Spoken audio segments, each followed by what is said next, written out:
And we got a special edition of the Hoop Dreams podcast. This is the preview of the 2021-22 NBA edition. And joining us on the show, coming straight out of Brooklyn, New York, a man that has written for The Athletic, Bleacher Report, and is now with Hoops Heights, a part of the USA Today Sports Media Group. Sports journalist and host of Hoops Hype podcast, Michael Scotto. I'm Will Gates, and this is my dog, Arthur AG in the building. Welcome to the show, Mike, man. We appreciate you joining us. And I just want to jump into this real quick because, tell us just a little bit about who you are and everything that you do. Sure thing. Well, Arthur, it's a pleasure to talk with you guys. I mean, for me, first thing I would tell you is my dad, the first basketball movie that he ever showed me was Hoop Dreams when I was a kid and growing up. I remember we got a library here, and I remember he took out the video, because back then, this was before like DVDs and everything. He took out the video and we brought it home and we watched it, and that was one of the coolest things. So to be on a podcast and talking with you guys, pretty surreal. I know my dad would be looking down, smiling right now for sure. And yeah, so a little bit about me. I played baseball, basketball, high school and whatnot. But, once you top out about 5'10", that's about it from there. So always liked so for me, like I still play now when I can, but, I always enjoyed the NBA, going to games. My aunt and my mom would take me to games, and my dad would pick us up at night. We'd go to like the Knicks games at the Garden, and once Brooklyn got a team, that was incredible. I was like towards the end when I was getting out of college. And so I went to Hofstra University on Long Island. You know that from Speedy Claxton and Jay Hernandez, Lawrence Stokes, those guys, and Coach Jay Wright too. And so once I got out of there, I started at Real GM writing. I was just writing for free coming out of college, making my way, making my bones, as the Italians would say. And then, work my way up. Eventually, I got towards, Will, as you touched on, The Athletic and Bleacher Report, and now getting an amazing platform on Hoops Hype where got a real opportunity here to kind of be the anchor, host a podcast and everything. It's been a lot of fun. And, yeah, just before that, I actually worked as a video editor during the day to make money and stuff while I was chasing this. So I used to go to 30 Rock in the city. And I used to do that in the mornings early. I used to get up like 5:30, and then I'd be there till about 2-3 o'clock, come home, change, get to the arenas and stuff. And so then you'd be there from like 4:30 or 5 till by the time I got home it was like 11:30. So some of those days, not every day, but some days were pretty long, but helped get me here. So I was thankful for it and opportunity to chat with you guys. Oh, that's beautiful. That's man. all right there. Oh man, absolutely. Well, man, just give us a little bit. You say you've seen the documentary Hoop Dreams. What was your thoughts? What was your impressions? Boy, my thoughts were, now remember this is dating back years ago now, but just how I think for me what I learned was there's so many talented guys that are out there that maybe some people don't even know about. And the journey to get to where you go can change on a dime, and you never know where life is going to take you. But, the game of basketball has opened up a ton of relationships and opportunities. And I think the movie shows that, the documentary rather, that, basketball is bigger than a game. There's so much more to it. And it can open up a world of opportunities and doors for you. Even though you're just out there having fun. Yeah, that's funny you say that, because when we growing up, that's all we think about as far as the game is just actually playing the game, living our dreams, trying to make it to the NBA on the biggest stage. But we don't think about everything else that goes into the game, the behind the scenes part that people can even, have lifelong hoop dreams of wanting to work in the NBA behind the scenes, such as yourself and, writers and like David Ulrich, those type of guys, yeah, a lot, a lot, a lot of other different opportunities that can come from this game, just from not just from playing it though. Yeah, for sure. And I mean, I'll say this, being on this side of the game as a writer, reporter, whatever adjective you want to call me, it's been different because I remember going to the games and watching, and I'd be like, man, I wonder why doesn't this guy play, or why do the Knicks not make this move, or da da da, and then you see the business side of it, and you're like, oh well, yeah. That explains it. Yeah. It's through a different lens. But once in a while, one thing I would say to people is try not to lose the fandom and the joy and the passion for the game. So like, even though I do this for work now, and it kind of changes my view of the game a little bit because you see it through a different lens. Sometimes like I would still go to a game with my mom, and even if I'm working that night, like we'll sit in the stands together and we'll watch the game and enjoy it together, because to me that's the whole point of it, is to enjoy it from that purity side. Man, so Hoops Hype, tell us a little bit about your podcast, man. How did you even create that platform? Sure. Well, I mean, with the Hoops Hype podcast, I mean, they got a nice brand as it is. So a lot of executives and coaches, guys like that around the league, they'll check that pretty much every morning and stuff for the latest news. And obviously we have our own content and stories that I write as their main NBA guy nationally. But the podcast, I mean, they've had the podcast. I just took over as the host, and it's been a good from a platform standpoint because they already got a built-in audience. And so, like I have a colleague, Yossi Goslin, he's our salary cap expert.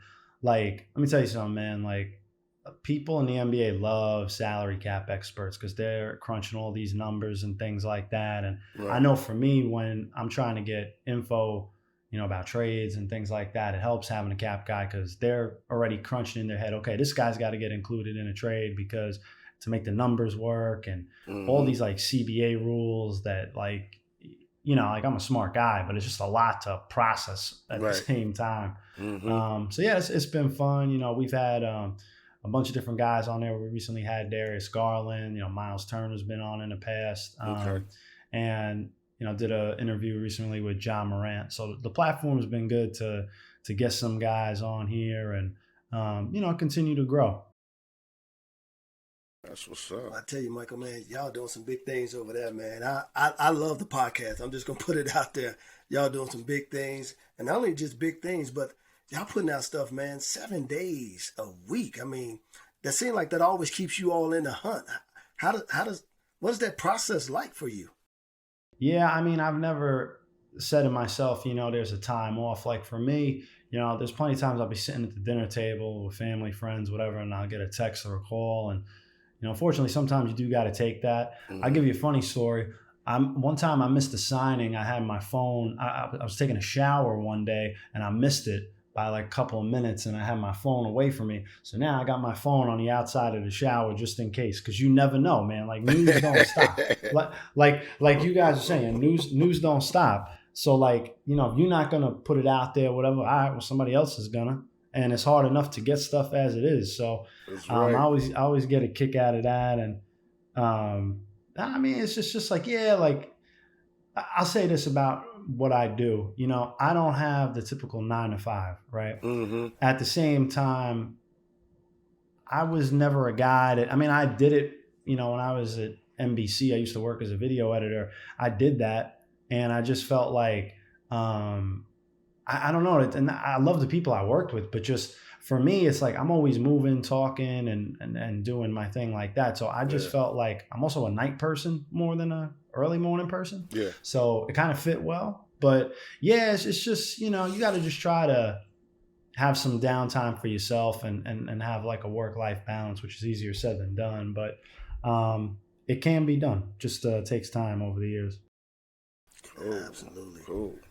Well, here's the thing, man. We want to get into this, man. NBA season preview. And Mike, what's interesting is, man, this is actually a special day for AG and I as well, man. That's why we're so excited to have you on the show, because for a lot of folks who love the movie Hoop Dreams, who've seen the movie Hoop Dreams, today is actually the day it kicked off. Yeah. In 1994. No way. Yeah. Yeah, absolutely, man. Yep. So this is like, You know, October 14th. It's a special day for us, man. And having you on the show, man, it's like full circle right now. So, yep. Man, let's jump into it. So, Rookie of the Year. There's some cats out there, man, who can ball. I mean, you got Cade Cunningham, Jalen Green, Evan Mobley, Scotty Barnes, Jason Suggs. Who's your pick for Rookie of the Year?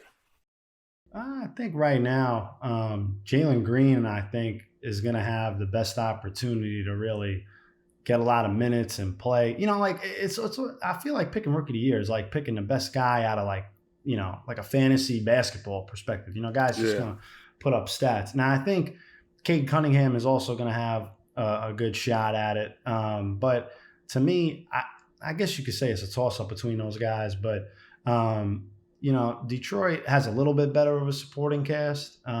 Jeremy Grant's going to score. So I think Jalen Green's just going to put up a bunch of points and be the main guy. Evan Mobley's going to be good, but I think he's going to be in a crowded front court in Cleveland. Yeah. Scotty Barnes in Toronto. He's going to get a chance to be kind of I don't want to say a point forward, but he's going to be a better playmaker, I think, than people give him credit for. And Josh Giddey in OKC is a bit of a sleeper because the guy can make a lot of really good passes. I don't think a lot of people know enough about him from coming overseas, but if I had to pick one, I'll go with Jalen Green for now, guys. Yeah, let me speak on Jalen Green. Now, he was the dude that played in the G League, right? Mm-hmm. See, I kind of would go with him also, but I think Rookie of the Year, to me, it always comes down to, who's going to get those most minutes to be able to make those mistakes in games and come back from the mistakes and just have a great game all the time. Cade Cunningham, like you said, it's a good supporting cast around him. But I believe Jalen Green, because he plays with more of a air and a confidence and he's done it at the G League. So he's going to know NBA sets, defensive, strategies and things like that and just ways to get his shot off. But I think it's going to come down between Jalen and Cade. What you think, Will? You know what? I'm with that. I've been a Jalen Green fan since he was in high school. I mean, I just thought that for me, man, because I was an athletic guard, I look at the athleticism. Yeah. I look at a guy that can get their own basket. Yep. Unfortunately, he's going to an NBA franchise that still haven't recovered since the Harden situation. So I agree with you, Michael. I don't know how much he's going to be able to win over there, but I think he's going to win a lot of fans over there because his game is nice. Yep. His game is nice. Absolutely. And he plays hard, too.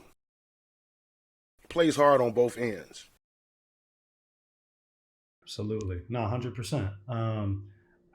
This class is going to be, I think, a little bit better than people thought. But, I just like you were saying, Arthur, I think, having the opportunity, I think Jalen's going to have that best opportunity just because Houston's clearly in a full rebuild at this point. And like Detroit is too, but they still got some guys that can do some things like Kelly Olynyk they brought on now and Jeremy Grant kind of showed out last year. They're a little bit further ahead. Michael, who you got for Sixth Man of the Year?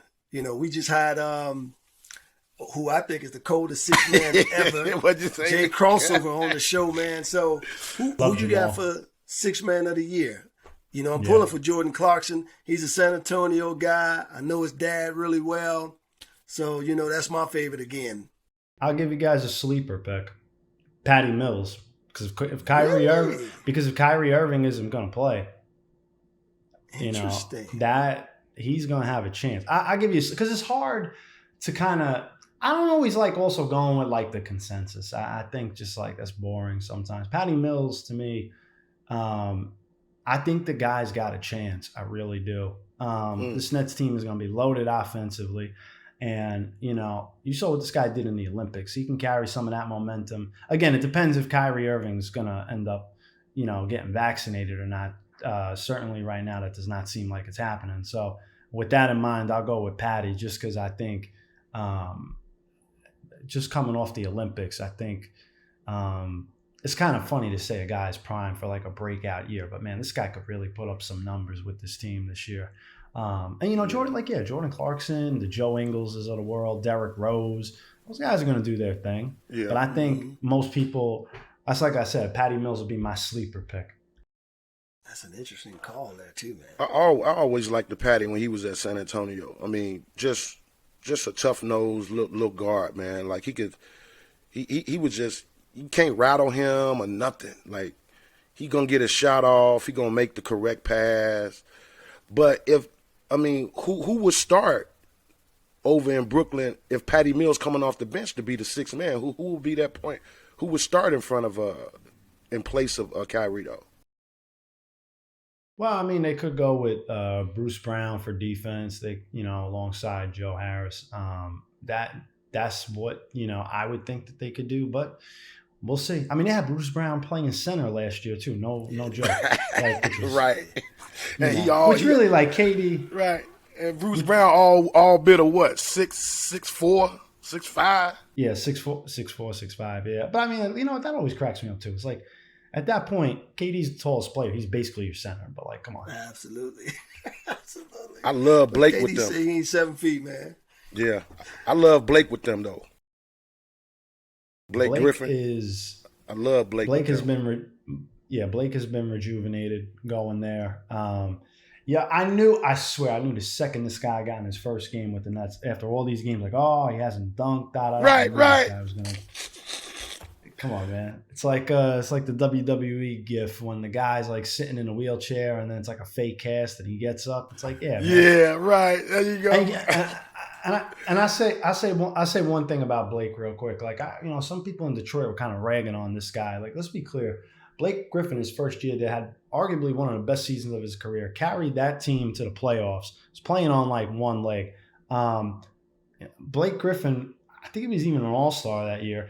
A guy, he was a dog. Like he did his thing there, and it stinks that he got hurt a little bit towards the end. But I like the way now he's kind of rejuvenating his career and kind of I don't even want to say like a next chapter, but he's like reinventing his game a little bit. He's become a little bit more of a pick and pop guy, but he can still dunk. Yeah. And having LaMarcus Aldridge is a killer mid range for them. I think people sleep on that. I hope he stays healthy, Lord willing. Yeah. And but when they had him last year, man, I'm telling you, that team was a juggernaut. But with Kyrie out, that is a significant blow. So I do hope Kyrie can get back on the floor. I do, because watching the three of them together with Harden and KD, it was just, I think if they all stayed healthy, I think they would have beat the Bucks. And I think Mike Budenholzer would not be the coach anymore, ironically, because they would have, if they didn't make the like nobody talks about that, but Mike Budenholzer, he was on a hot seat, and like if they didn't win that title, you could have seen like Rick Carlisle going at up on a whole bunch of dominoes. It's crazy how the league works, and injuries can change things like that. Hey, let me tell you, I saw that play, and you know how somebody try to slide under you, and they see you didn't went up, but they slide that foot under you, and I think Giannis did that on purpose when Kyrie came down on his ankle. If you look at the play, Will and Scotto, I'm telling you, if you look at the play, Giannis wasn't even in the area, but soon as Kyrie went up, though, Will, he came over, and he didn't even have to slide his foot to make it, like a wide stance. He still just could have went over there to kind of play defense a little bit and let Kyrie come down, but he came down on top of Giannis's foot, man. I think he did it on purpose, man. Well, I ain't going to speculate on that, man. What I'm going to do, I'm going to ask Michael, who's the defensive player of the year. And this is interesting, man, because one of the things I've always noticed that the defensive players have always these big guys. Why don't the small guys get love for defensive players of the year? Yeah, I think you could have made a case for Ben Simmons last year, because that guy was guarding 1 through 5, was really good. It's like, I don't know how many times we're going to vote for Rudy Gobert, right? I mean, it's not a knock on him. It's just the same, I get it. And they were like one of the best teams last year, so you couldn't not vote for him. But, right. For me, I was of the mindset that, you can make the argument that Ben Simmons had as big of an impact because he's guarding the perimeter, he's switching guys, he's guarding forwards, he's guarding guards. Mm-hmm. You know, Rudy, as talented as Rudy is glued to the paint, and he is a rim protector. He is not guarding. He is not guarding on a switch. Right. He tried, but he's not. So and Ben Simmons, doing his holdout thing now. Whatever. He's back. Doing his Marshawn Lynch. I'm just here so I don't get fined. So it's like, all right, that just it makes it tough. I would have thought maybe Ben could have broke out, but if he's not going to play, Yeah, like you said, them contracts. That dude. Well, how much money he lost just from not showing up? $1 million or something. Yeah, but I mean, he's got a max too, so it's like, Yeah. I hear you. It's just it must be nice. What could I say? Now he got Clutch Sports advising him though, right? Yeah, Rich Paul's his agent. Yeah, Rich Paul said, "Get your ass back in there and get that money, bro. You ain't got time to lose $1 million. Just go on in there. I'll work on the trade for you somehow. Just keep your mouth shut." Well, he could do that, or they could end up doing, what James Harden did. But as far as my pick for defensive player of the year, it's like, I got to pick Gobert at this point, just because, with Ben Simmons kind of doing this thing, I thought I'll give you, you got to go Rudy, but I'll say a sleeper, and I know you're going to laugh because it's another big guy, but my guy Miles Turner, listen, man, my guy Miles Turner was leading the league or close to it in terms of shots blocked and blocks per game. That dude is a beast too. And I think that he's somewhere in that top 5 range. So, if Indiana has a big jump, that's the other thing, man. Is, guys, you got to remember too, like it depends where the team he's on and the success they have. Like, when Rudy was on the Jazz last year, they were first in the West. So, that helped his case over Ben. Even though the Sixers had a great year too. They were so far and ahead, the best team in the league, it was kind of hard not to. That's why Mike Conley got his first All-Star appearance, things like that. I don't want to say the politics of the NBA because I don't think that's fair, but it's kind of hard to go against when the team is doing that well. Yeah. Winning definitely helps. Even Anthony Davis was in that conversation for Defensive Player of the Year. But I look at these great two-way player the leagues have. They never hardly get in the conversation to win the main prize. They make first team, second team. Right. But you look at a guy like Jimmy Butler, who's been doing it year in and year out. Yep. Never get that type of love. I just want one of these small guys, man, that got to play 94 all game long to get a little bit more love. But moving on, man, who do you have for MVP this year? There's some names out there. LeBron, Anthony Davis, Giannis again, Durant, Steph, Embiid. Who's your pick? I kind of feel like LeBron and AD kind of hurt each other's case because they're both on the same team. They cancel each other out a little bit. I think if Durant stays healthy and plays a lot of the games, I think he could definitely get it. I think he can win the scoring title. And to me, that's the guy because like Steph, with the Warriors, it's predicated on the team success. And if Durant can make the Nets one of the top seeds, without Kyrie there, I think that's going to boost his candidacy for the award. And I know a lot of people say James Harden too, but since James has been in Brooklyn, his scoring went down a lot and he's been much more of a playmaker. So, if KD's dropping 30 a game on like 50, 40, 90 shooting, that could be tough. And by the way, people forget, Kyrie last year was 50, 40, 90. He sure was. I'm going with LeBron. What if going with LeBron because I think LeBron feel like the NBA and the world and forgot about him, like thinking like he's kind of like then slowed himself down and he kind of pick and chooses. But I think he really got a mindset like, coming into this season, like, hold on, I'm finna let y'all know why I am and who I am I'm supposed to be. And I think he just going to have a gleam in his eye that just going to just going to enhance that team, everybody's play. Interesting. I don't got to pick at this point yet because there's Oh, so many man, guys look I'm at you, thinking man. about. But I'm looking for I like to see what the younger guys are going to do, man. Those hungry kids. I want to see what they can do. I mean, personally, I thought Embiid should have won it last year. I think they didn't give it to him because he didn't play enough games. But his numbers, man, were sensational. So I just think he's a next level talent. Like, I don't think that there's that many next level talent in terms of that mega star. And I think Embiid is on the cusp of being a mega star. But man, we want to move into this Eastern Conference preview.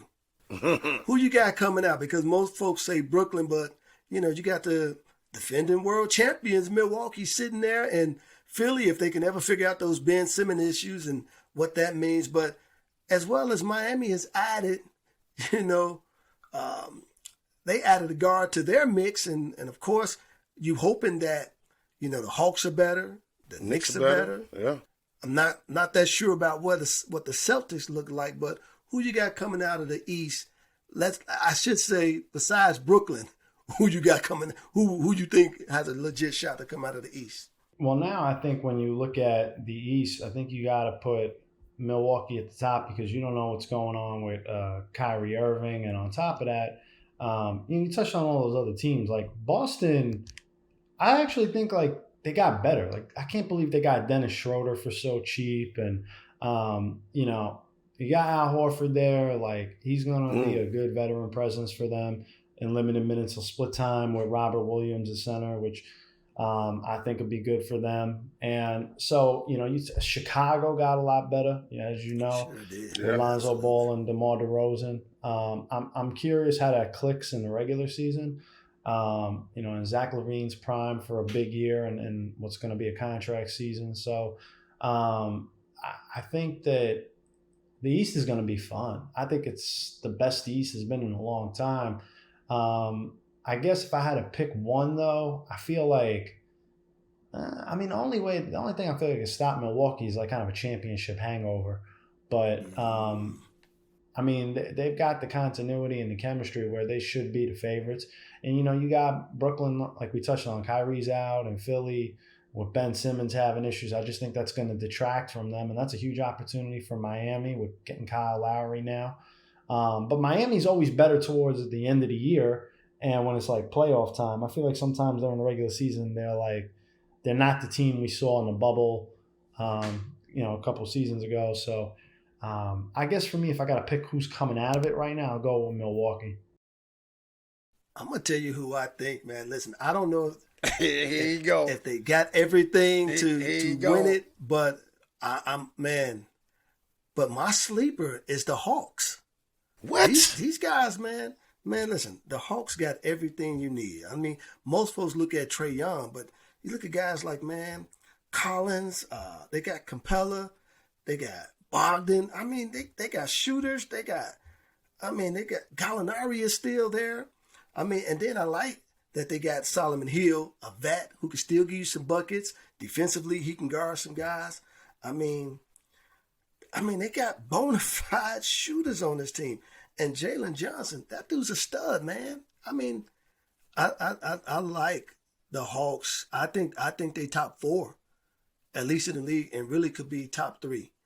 I don't know what Philly is looking like again this year in terms of if they get all their situation together. But the Hawks could be a top 3, definitely top 4 team in the Eastern Conference. Dude, somebody need to slap me last year when I was watching them, Will, because I did not have the Hawks going to no damn Eastern Conference Finals for nothing. Did you hear me? They just came out the blue out of nowhere, was like, we finna rock these people, and we finna rock these people. I'm like, no, they just didn't. Doing their thing, man. Gee. They've been doing that thing, man. Hey, Mike. And if Cam Reddish figured this thing out, because he did during the playoffs, he showed a lot of like, okay, that's a future stud there.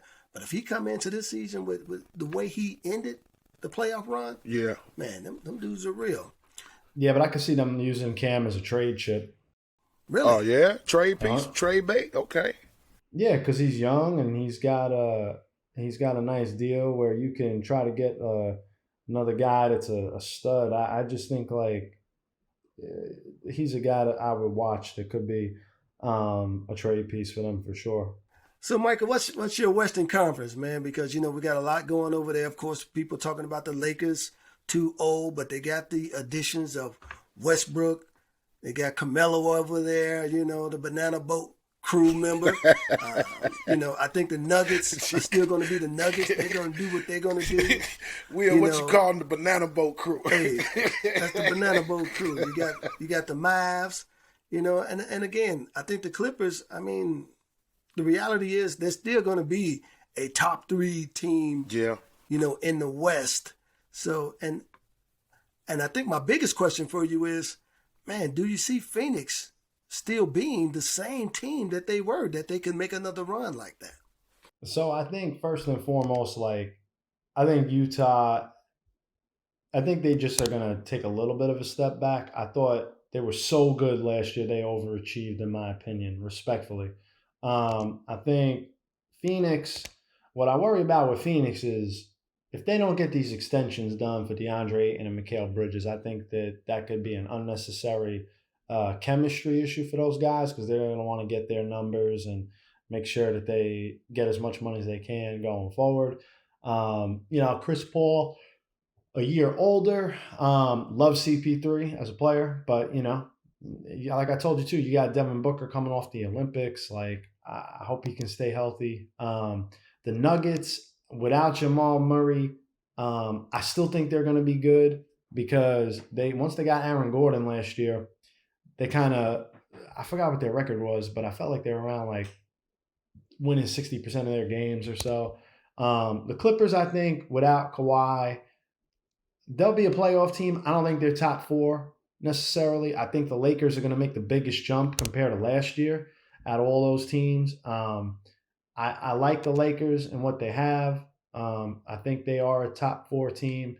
Dallas, they go as far as Luka can take them, but if Porzingis can stay healthy the whole season, then they're going to be okay. I think, Portland, I don't know. I think they're kind of just stuck in this like bottom tier of the playoffs in the West. And, I don't know how much of a difference Chauncey Billups can make for them. And the rest of the team, Golden State's intriguing because Klay Thompson's coming back, but the West is just so loaded. Like, Memphis, which I love John Morant as a player, and Jaren Jackson being healthy. I think like those are still kind of your playoff teams. Those guys, all those teams I mentioned. That's like your top 9 teams right there. And I guess if I had to pick who's coming out, I'd probably go with the Lakers. But like the biggest thing I just worry about is like, are they gonna care as much during the regular season? It's harder when you got to maintain all these guys that are older, but they got some young guys like Malik Monk. I think is going to be a sleeper for them. He can get buckets, and I'm curious to see how that shakes out. But and like I'm curious if AD can hold up playing a 5 more than he's used to. So we'll see. But I would say either them or I still do like Phoenix. I say either them or Phoenix right now. Okay. Really? Wow. Hey, I want to throw this at you really quick. So I was talking about this with my sons the other day, and they thought I was absolutely crazy. Could you see if the money is right, because you got the analyst guy over there, a Ben Simmons trade to the Nuggets for Jamal Murray? Nah, no, because Oh, well, where you come with that one from? Because I say no because like Jamal Murray, what Jamal Murray when he's healthy is really good at is kind of being a closer, and you can't bank on Ben for that. And I think Ben, you need a lot of shooters around him, and I know that Jokic can shoot, and Aaron Gordon's like okay, but Michael Porter Jr. can shoot. That would be the biggest like lineup in basketball, though. It would be. I I don't see it, but that's interesting. Also, because like if you're Philly, right, and you're trying to win now, getting Jamal Murray don't help you. You don't think so? You Not for don't think this that year if he's out. yeah, if he's out. Yeah, if he's out, yeah, he definitely going doesn't hurt you. But I thought that my mindset was that Philly would get a score, but yet a point guard again, and then Nuggets would get, if Ben doesn't want to shoot the ball or score the ball, but because Jokic could play inside outside, you wouldn't have that same type of scenario that he has with Embiid. That was more of my thinking behind that. Mm. Hey, Mike, let me ask you this too with the Phoenix thing. Why haven't they did the deal with Aiden yet? Why haven't they closed that yet? Well, because Ayton wants a max, and I don't think that it's kind of reminds me of the John Collins situation with Atlanta last year.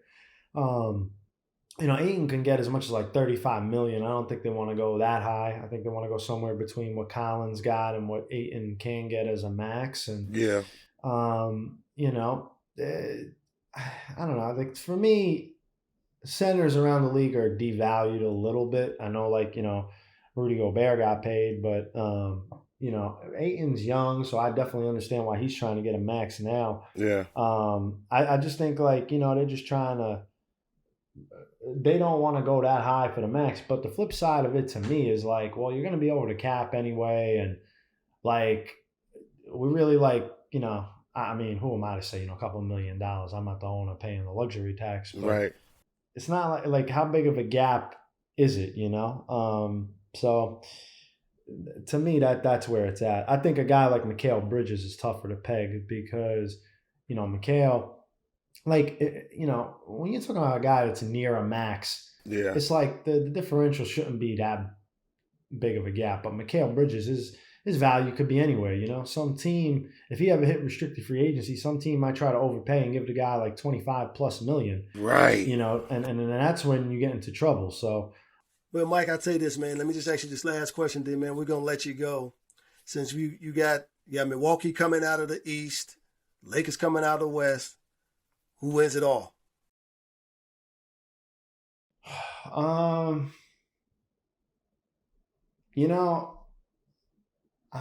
Part of me wants to say the Lakers, but truth be told, like I'd like to see Carmelo get a ring. But I'm just debating in the East. Let me hedge that with this. if Kyrie Irving comes back, right, and he gets this vaccine, it's the Nets. Okay. I mean, I guess the Bucks. Man, that's tough. Yeah. I just Yeah. And it's funny too. I got to fill out those season predictions too now. Oh, do you? Hoops Hype in USA today. We're doing after we record this. So that's a good question. I wonder if I'm going to change it by the time I fill it out. But, let me just think for a sec. Either the Lakers or I know like you could think like the Suns and like there's a bunch of teams, but the Lakers just I always bet on the talent. Like, I don't care about trying to fit the chemistry and things like that. I think it'll always work itself out. So I would say the Lakers might go up as of now today. The Lakers go up against the Bucks, and I think, but the Bucks. I go with the Lakers just because I think LeBron knows he's got a sense of urgency now. Yeah, like they can't, they can't let one slip now. He's getting older. They brought all these guys here. Like that's the mission, man. Yep. Really, it should have been, with Kyrie being healthy, it was shaping up to be Nets and Lakers. And I still hope ultimately that pans out because that would mean that Kyrie came back and was able to play. Able to play, right. Because you can say whatever you want about Kyrie, he's different, the way he thinks, what he's got to say, whatever. But purely as a basketball player, I enjoy very much watching Kyrie play and with that group. And his efficiency for a guard is very underrated. I think his talent is just sensational. I just hope the guy could play. I'm right there with you. I love Kyrie. Matter of fact, my kids think I'm crazy, and y'all might think I'm crazy too, but like I put Kyrie above Dame Lillard.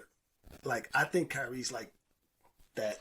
To me, he's he's a guy that he can score whenever he wants to. And I just think that's hard to find in basketball.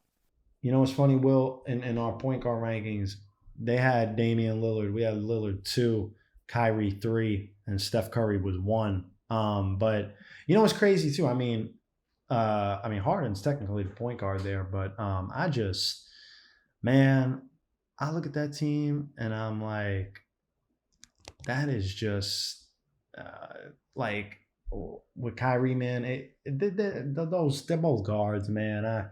I think that's an interesting debate, Kyrie or Lillard. Damn. That's tough, ain't it, man? That's tough. It is tough. Ooh. And it probably comes down to preference too. It's probably more just preference. Yeah, of who you does prefer. Your style more like because you don't go wrong with either one. So No. it ain't taking nothing away from Lillard. He's a beast. You know,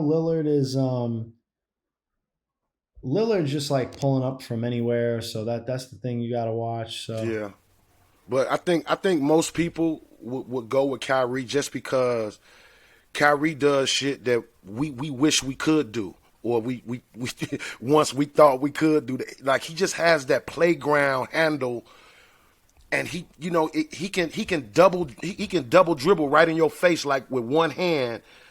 Bring it, throw it in your face, wrap it around his back. I'm going to stop on a dime, give you a little this and that. I mean, it's that playground shit, man. Like, I think they just love the way and then he could finish at the rim with either hand. Oh, my God. Mm-hmm. I tell you. Well, Mike, man, we appreciate you giving us this. That's right. NBA 2021-22 preview.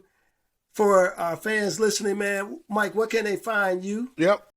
Sure. You can find me on Twitter at Mike A. Scotto. That's MikeAScotto, pronounced like the lotto. You can check out my stuff on hoopshype.com, obviously. Usually going to find me on the front page right below rumors. Our podcast is the Hoops Hype Podcast. Check it out on Spotify, Apple Podcasts, and anywhere else you listen to podcasts.